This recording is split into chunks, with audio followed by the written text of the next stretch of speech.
Start చేయండి madam. ఓం నమ శివాయ అండి.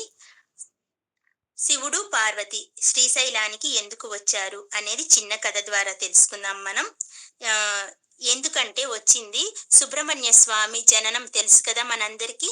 తారకాసురుడిని వధించడానికి ఆయన జన్మ తీసుకున్నారు. తీసుకొని ఆయన్ని యుద్ధంలో ఓడించి, ఆ తరువాత అన్ని చోట్ల ఉన్న రాక్షసులను సంహరించుకుంటూ కైలాసానికి చేరుకున్నాడు. ఇలా చేరుకునేలోపు అక్కడేమైంది, ఈలోగా అమ్మవారు విఘ్నేశ్వరుణ్ణి రెడీ చేసుకుంది. ఆ కథ అందరికీ తెలిసిందే. తెలుసుకొని ఈ అబ్బాయి లేడు కదా మరి, ఆ విఘ్నేశ్వరుడితో చాలా ముద్దుగా, ప్రేమగా ఆ విఘ్నేశ్వరుడిని పెంచుకుంటున్నారు శివపార్వతులిద్దరూ. తన అల్లరి పనులన్నా, తన చిలిపి పనులన్నా ఎంతో ముద్దు కదా! అలా బాగా చూసుకుంటున్నారు వినాయకుడిని. వినాయకుడిని బాగా చూసుకుంటున్నారు. ఎందుకంటే మంచి సిద్ధి, బుద్ధి కలిగి ఉంటాడు కాబట్టి వినాయకుడు. సరే ఇంకా ఈయన వచ్చారు కదా! ఈయన తిరిగి వచ్చారు. కైలాసానికి తిరిగి వచ్చేసరికి నారద మహర్షి ఈలోగా వెళ్లి చెప్తారు. ఆయన కైలాసానికి పూర్తిగా చేరుకోక ముందే దారి మధ్యలోనే వెళ్లి ఇట్లా విఘ్నేశ్వరుడిని చాలా ముద్దు చేస్తున్నారు. ఇలా నువ్వు లేనప్పుడు చాలా చాలా జరిగినియి. కాబట్టి ఆయనంటే చాలా మొద్దు. మీ తల్లిదండ్రులకి ఇద్దరికి కూడాను. అవి ఇవి మొత్తం చెప్పాడు. ఈ కైలాసంలో జరిగిన విషయాలన్నీ నారదుల వారు కదా పాపం అస్సలు పట్టుకోలేరు. మొత్తం చెప్పారు ఆయనకి. చెప్పేసరికి కాస్తంత మనసులో ఒక రకమైన ఫీలింగ్ వచ్చింది. అంతే కదండీ! ఇంకా ఇంట్లో పిల్లలిద్దరుంటే తల్లిదండ్రులు ఒకళ్ళని ప్రేమగా చూస్తున్నామని, కానీ తల్లిదండ్రులు చూడరు. కానీ అలా అనిపిస్తుందనమాట. కొంచెం అసలకే బాధతో ఉంది ఈయనకి మనసు. దానికి తోడు గణాధిపత్యం వినాయకుడికే ఇచ్చాడు. విఘ్నేశ్వరుడికే ఇచ్చారు. ఎందుకని? అది కూడా మనందరికీ తెలిసిన కథే. తీర్థాలన్నీ చుట్టి రమ్మంటే ఈయన అంత పొట్ట వేసుకొని వెళ్ళలేక, నా తల్లిదండ్రులే సర్వతీర్థాలు అని తల్లిదండ్రులకి ఇద్దరికీ ప్రదక్షిణ చేసినందువలన, ఏ తీర్థానికి ఆయన నెమలెక్కి వెళ్ళినా కానీ అక్కడ ముందుగా విఘ్నేశ్వరుడు కనిపించేవాడనమాట. అలా ఇంకా ఇతనే గెలిచాడని చివరికి నిర్ణయించి ఇతనికి గణాధ్యక్షుడిగా ఇచ్చేశారు. ఇంకా బాధ ఈయనకి ఎక్కువైపోయింది. ఎక్కువైపోయి ఈయనేం చేశారు, అలుగుతాం కదా పిల్లలం కదా! అలిగేసి కైలాసం నుంచి నేను కైలాసంలో ఉండనని చెప్పి వెళ్ళిపోయారు. అలా వెళ్ళిపోయి క్రౌంచ పర్వతాల మీద కొద్ది రోజులున్నారు. మనకి సుబ్రహ్మణ్య అష్టకంలో గూడా వస్తుంది. క్రౌంచ సురేంద్ర అని ఒకటొస్తుంది ఒక పాదంలో, గుర్తు రాలేదిప్పుడు సమయానికి. అలా క్రౌంచ పర్వతానికి చేరుకున్నాడు మన సుబ్రహ్మణ్య స్వామి. ఈలోగా పార్వతీ పరమేశ్వరులు ఇంకా అలిగి వెళ్ళిన బిడ్డను బుజ్జగించడానికి ఎవరైనా బయలుదేరతారు కదా!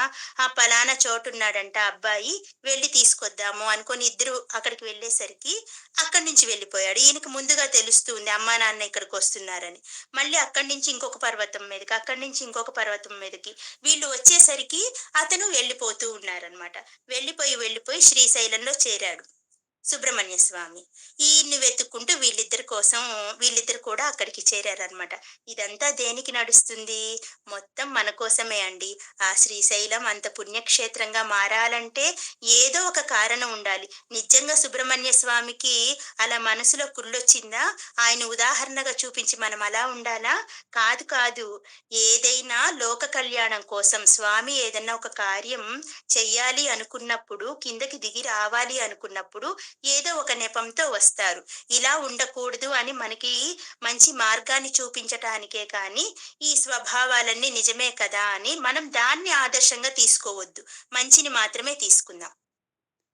అలా సుబ్రహ్మణ్య స్వామికి అమ్మానాన్నలు శ్రీశైలానికి వస్తున్నారు అన్న సంగతి తెలిసి అక్కడి నుంచి వెళ్ళిపోబోతుండగా ఇద్దరు ఒకరికొకరు ఎదురుపడతారు. శివుడు, పార్వతి, సుబ్రహ్మణ్యుడు. వెంటనే పార్వతి అమ్మవారు కౌగిలించుకొని ఇద్దరు ఏడ్చుకుంటారు. ఎందుకు నాన్న ఇలా చేస్తున్నావు ఏంటి అని చెప్పి అడుగుతారనమాట.